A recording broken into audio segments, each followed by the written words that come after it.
enfin je suis sur le bon film. Monsieur bonjour, je crois que vous avez la pêche avec la vidéo très bien, nous repartons rider avec Mad Max numéro 3, le Dôme du Tonnerre, de Thunderdome. Bon, faut que j'arrête de chanter. Alors franchement, je fais cette vidéo parce qu'il y a un abonné qui me l'a demandé, Wikito, qui est très fidèle.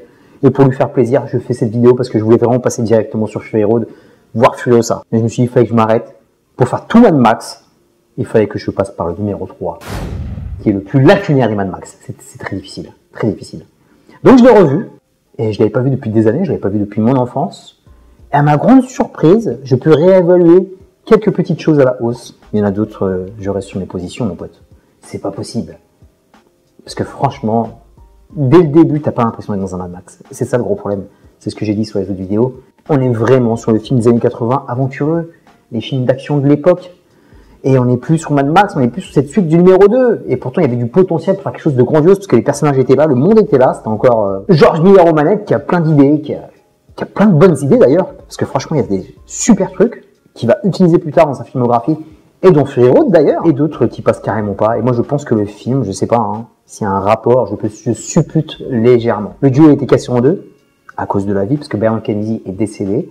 Et c'est George Miller qui est aux manettes avec le reste de l'équipe, mais Byron Kennedy est pas là, et c'est vrai que lui, en tant que producteur, il dirigeait le film avec beaucoup d'idées révolutionnaires. Le mec était un punk, qui rentrait dans l'art, c'était vraiment un Australien pur jus. Et je pense que George Miller, c'est vraiment le côté créatif, et c'est le mec qui part un peu dans tous les sens. Et il a beaucoup d'idées, je pense qu'il y a beaucoup de choses qui fourmillent dans son cerveau pour faire ce qu'il a fait sur ce film, qui n'est pas du tout en avait pour moi, qui est vraiment pas zéro, mais qui fait tâche par rapport aux deux premiers. Et enfin, franchement, tu pourrais mettre ce film-là et mettre un autre titre, ça serait peut-être mieux passé, tu vois. Mais là, Mad Max, Mel Gibson, dès l'ouverture, tu vois que c'est vraiment, on n'est pas dans le ton, en fait, parce que il y a directement la bande son qui a changé. Mad Max, c'était des sons, c'était vraiment une soundtrack qui était vraiment particulière, surtout sur le 2. Il n'y a pas de chanson, tu vois. Et directement sur la première scène, avec, franchement, une belle vue, hein. Il y a une belle vue du ciel sur la cargaison de Mad Max, parce qu'il est plus avec la plus belle caisse de l'histoire du cinéma, l'Interceptor. Il est avec des chameaux, le pauvre. Parce que, bon, il s'est fait péter l'Interceptor sur le 2. Ça se passe des années après, je suppose que c'est un peu dur de la reconstruire. Et surtout qu'il n'y a plus rien. Et je pense que c'est encore plus la misère par rapport aux deux, au niveau environnement, au niveau apocalypse. Donc le plan est très beau, je kiffe l'accoutrement de Max, en plus, façon Laurence d'Arabie, mais façon dark, parce que Max il est sombre, il est pas là pour faire le beau gosse, et là aussi pour être un peu sage, même si Mel Gibson est des beaux garçons. Mais la chanson de Tina, purée, c'est une chanson, tu t'entends chanter, et déjà t'es plus du tout dans la tonalité. Et après, on arrive dans la ville de Bart Thornton, qu'on n'avait jamais vu à l'échelle de Mad Max numéro 2 par exemple, où c'était vraiment petit, avec la petite communauté où il y avait la raffinerie par exemple. Dirigé de main de fer par Tata Antiti. Bon, c'est un lieu bordélique, hein, c'est un lieu anarchique. Tu dois te battre pour survivre, mais il y a certaines règles, tu vois. Et c'est sympa dans Mad Max, parce que tu peux faire du commerce, tu peux troquer. Et s'il y a vraiment gros embrouille, il y a une superbe cage de combat pour régler tes affaires. Donc c'est déjà pas mal, mais dès le début, hein, quand tu vois Max qui sort toutes ses armes. Dans une, je pense qu'il a pécho une mongoose, et ça c'est sympa pour faire le lien avec le 2. Mais la scène, elle est censée te faire rire. Et non, t'as pas envie de rigoler, mon pote. T'es dans Mad Max. Et dès le premier fight, tu sens que c'est abusé. Déjà, les coups sont portés façon Indiana Jones. Je sais que George Miller, il est vraiment attaché au cartoon, mais là, c'est trop cartoonesque à mort. Le mec, Max, soulève un gars des deux bras, il le balance à 3 mètres. Mais arrêtez, bon sang. A contrario, là où j'ai trouvé la scène hyper sympa et très Mad Maxienne, c'est le Thunderdome, c'est la cage. La cage est magnifique. Et ce combat est très Mad Maxien, en fait, avec le mec qui l'affronte. Le gros gabarit, le casque, est trop bien trouvé, avec ces élastiques, mon gars, où tu fonçais, où tu pouvais faire des accros, tu pouvais te battre avec, prendre pécho l'arme, etc. Ça faisait cage du gladiateur, futuriste, et ça, c'était vraiment bien foutu. Et bien violent, en plus, parce qu'ils sont plein la gueule, le Max, hein, comme d'habitude. Et cette trogne avec les cheveux longs, tu vois que les années sont passées, qu'il a évolué, que c'est vraiment un clochard. Également, par rapport à son errance dans le désert, j'adhère aussi. Un petit peu moins par rapport au capucin, le petit singe qui va qui traverse je sais pas combien de kilomètres pour aller filer de l'eau, bon, c'était un peu chelou. Et là où le bas blesse, mon pote, c'est tous ces réflexes des années 80, où il fallait un moment absolument mettre des enfants avec les héros. 2001, avec Indy, je veux bien. Les Goonies entre eux, je veux bien. Mais les gamins qui débarquent dans Mad Max, purée, pourquoi vous faites ça, bon sang? Pourquoi vous faites ça? Bon, je valide. Wikito, toi, je sais que tu kiffes ce film. Là où ça m'a beaucoup touché, c'est très poétique, et c'est la façon dont George Miller est un génie pour raconter des histoires, pour compter ces histoires. Et là, franchement, comment c'est raconté par rapport aux gamins qui sont devant Max, qui font la démonstration, ça m'a beaucoup touché, je trouvais ça hyper intelligent comment c'est foutu. Raconter l'histoire du monde, leur espoir, etc. Il y a un superbe plan aussi avec l'avion, l'épave d'avion dans le désert, où ils sont tous dessus, superbe photo, très bien aussi. Mais je trouve moi je trouve déjà qu'il y en a trop. t'as du mal à les identifier. Et tout de suite, par rapport à ce gamin, et même par rapport au film, en fait, dans ce Mad Max, tu sens pas le danger, tu sens pas la violence. Limite, tu rigoles. Tu sais que ça va bien se passer dès le début. Et quand tu regardes le 1 et quand tu regardes le 2, mon gars, t'en flippes tout de suite, c'est un film d'horreur. T'as pas envie d'être avec lui, t'as même pas envie de l'épauler, t'as pas envie d'être dans le film avec lui. Et là, t'as l'impression que c'est un peu un club de vacances, mon pote. C'est une comédie d'aventure, façon Diamant du Nil et le reste. Pas Mad Max, mon gars. Pas là. Il y a plein de trucs qui sont sympas. Hein. Dans Barton, moi, je kiffe Tout le monde sous terre, par exemple.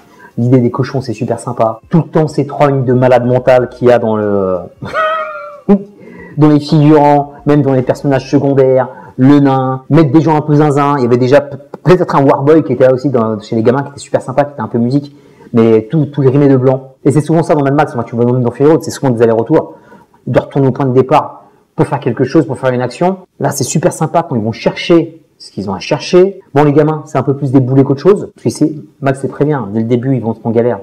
Tu sens que ça va être un bagage supplémentaire. Et là, bien sûr, ça va partir en embrouille avec Tina Turner. Mais c'est horrible, quoi. Franchement, t'es dans une course-poursuite années 80 classique. Et ils rajoutent même de l'humour. De l'humour un peu pété que tu vas pas voir dans Mad Max, quoi.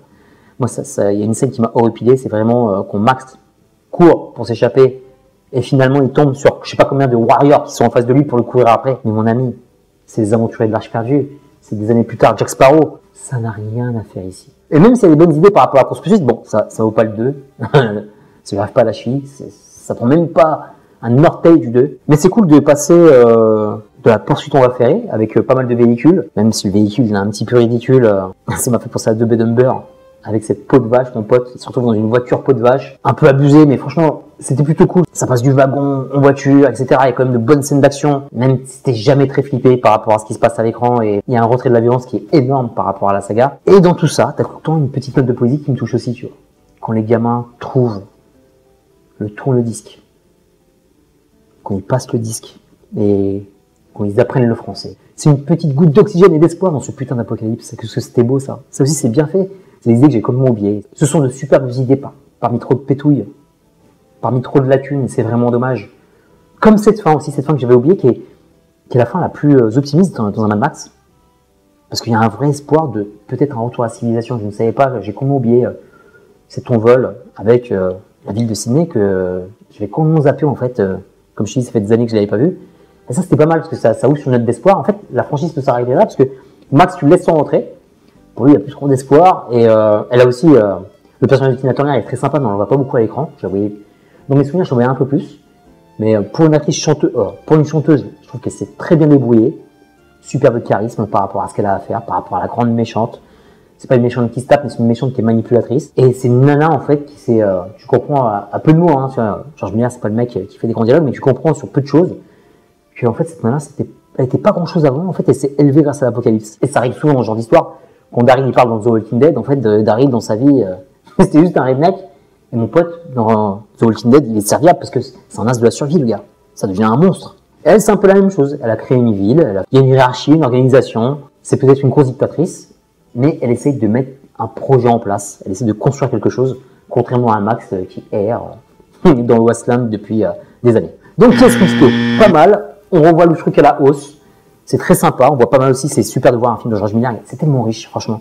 Même si le mec passe un petit peu à côté, il apporte quand même quelque chose, il y a pas mal de choses de positifs à revoir, il y a pas mal de choses que je valide maintenant, d'autres beaucoup moins. Franchement, humour, gamin, le Gyro Captain qui est de retour et qui est aussi en envol aussi, c'est dommage parce qu'en fait tu aurais pu faire un lien entre les deux et que Max et lui se retrouvent, ça aurait été plutôt sympa, plutôt intelligent que de le faire revenir sur un autre personnage mais qui fait la même chose, parce que là il vole aussi, c'est un peu bête. Bien sûr, pour moi, c'est le plus faible de tous les Mad Max. C'est la plus faible histoire. Mais quelque part, elle compte. Et c'est cool de revoir cet épisode à l'aune, en fait, de Furiosa que je viens de voir il y a quelques semaines. J'ai déjà vu 2 fois. Et il y a beaucoup de choses à dire. Terminus pour Mad Max.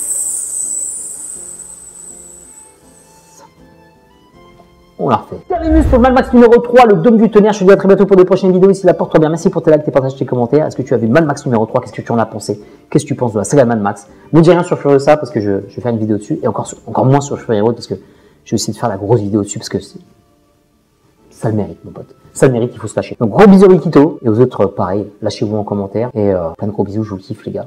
Merci d'être là. Peace and love.